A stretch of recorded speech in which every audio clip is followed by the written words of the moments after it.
નેત્રંગ તાલુકાના પ્રભારી રશ્મિકાંત પંડ્યાની પ્રતિક્રિયા.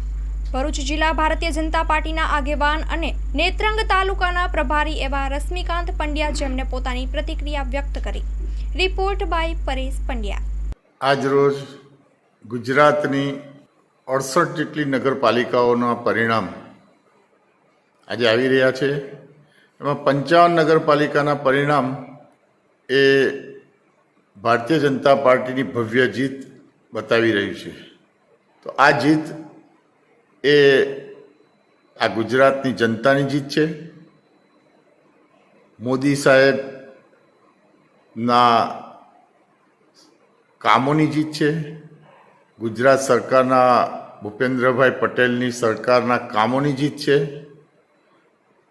અને ભારતીય જનતા પાર્ટીના મજબૂત કાર્યકર્તાઓની જીત છે. ખૂબ ગુજરાતની જનતા આજે આનંદ અનુભવી રહી છે. આ પરિણામો પરથી આ ગુજરાતની જનતા વિકાસ ઈચ્છે છે એવું સાબિત થાય છે.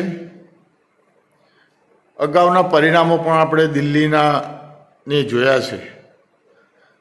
આખો દેશ અત્યારે ભારતીય જનતા પાર્ટીની સરકાર પાસે વિકાસની અપેક્ષા લઈને એની સાથે જોડાઈ છે.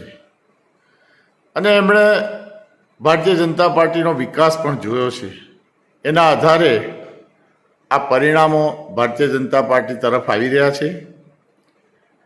વિપક્ષોને આ ભારતીય જનતા પાર્ટીની કાર્યશક્તિ સામે પોતે વામણા હોય એવું પોતે અનુભવી રહ્યા છે. એવા સમયે આજના આ નગરપાલિકાના ચૂંટાયેલા તમામ ઉમેદવારો, તાલુકા પંચાયત, જિલ્લા પંચાયતની પેટા ચૂંટણીમાં ચૂંટાયેલા તમામ ઉમેદવારોને હું ખૂબ ખૂબ અભિનંદન આપું છું. અને ચૂંટાઈને ફરીથી આ પ્રજાની સેવામાં આપ લાગી જાઓ એવી શુભેચ્છા. ભારત માતા કી જય. માં motor driving, safe and sure driving. Driving એ શોખ સાથે આપની મોટી જવાબદારી પણ છે. અમારા ઇન્સ્ટ્રક્ટર દ્વારા સચોટ અને સરળ માર્ગદર્શન. આપની રોજની તાલીમની માહિતી મેળવીને શું અધુરાશ છે એના ઉપર પૂરું ફોકસ કરાય છે.